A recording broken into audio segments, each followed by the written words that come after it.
that tweeted that the reason Washington, D.C. has lousy weather is because the Jews control the weather. Really? I mean, you can't get upset. I mean, that's quite a compliment. But I really don't think they controlled the weather since they left Egypt the first time. And look, let's be honest. If they really had that superpower, you wouldn't have this annual exodus from their precious Manhattan to Florida every year. They would just keep New York warm. So, I'm a father of 3 sons. Now, I'm going to go way out on the limb here and assume that there are no clones here. That everyone either has a father or a sperm donor.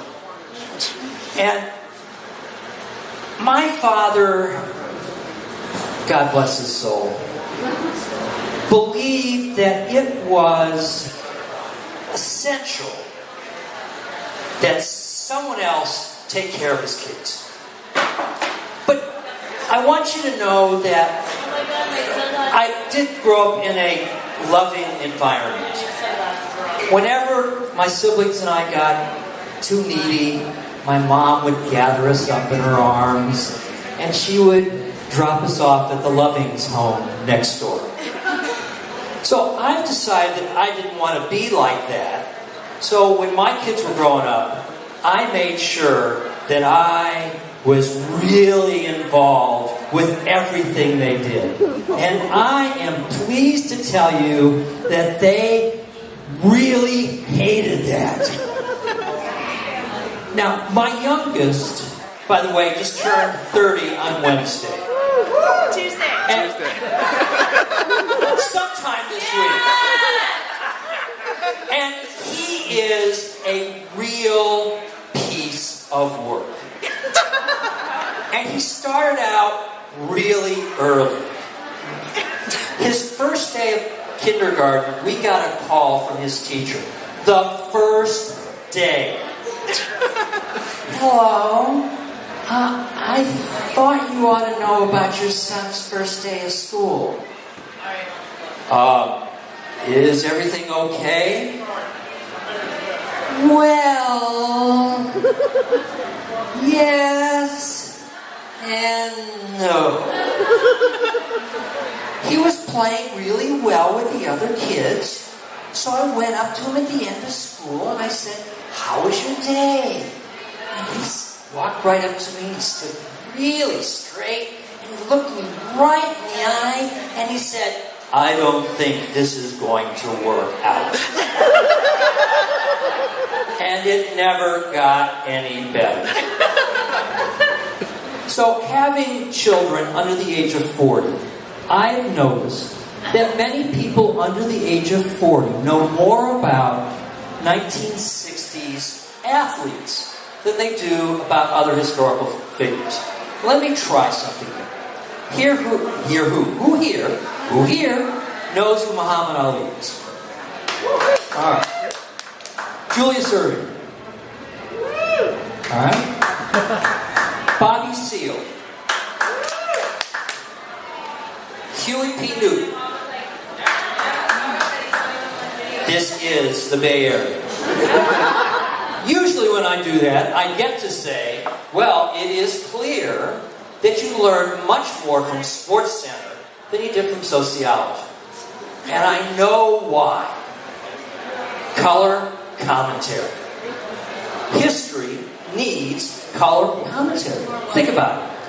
If we could get rid of our tired old history professor, Dr. Defenestrate, throw him out the window, that's a word joke, you don't have to think about it, it's cryptic. I thought it was cryptic, not crypto. And instead have Howard Cosell as a history teacher. How cool would that be?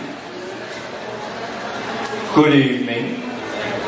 I am Howard Cosell, and I am here tonight with ABC's Wide World of Histrionics. Summary of the decades. We are in the third quarter of the 1960s. And we have witnessed the social justice forces in a battle royale with institutional racism. And let me tell you, early on, institutional racism had social justice on the ropes. Until Dr. King's social justice forces marched to register significant gains so that people noticed on the lunch counters and in the front of the bus. It was indeed terribly tragic when we lost Dr. King. But 2 young men from Oakland took up his mantle. Bobby Seale and Huey P. Newton. These young men, with their Black Panther offense, man, they can shoot from downtown and score with social programs. I hope that one day we will all be able to say, we'll see if you know who Muhammad Ali really is, and Joe Frazier. I hope that one day we will all be able to say, racism is down. Racism is down. But until that day, this is Howard Cosell. Now, much better than the history teacher, right? But I'll tell you something else about history, and that is, we don't give credit where credit is due. I am so tired of Harvey Weinstein getting all the blame and credit for the Me Too movement. Like he started it? That is so unfair to the seminal work of Dr. Bill Cosby. Now that man was a trendsetter. Thank you very much. It's been a pleasure working with you, and in the immortal words of Mae West, it has been a business doing pleasure with you. Thank you.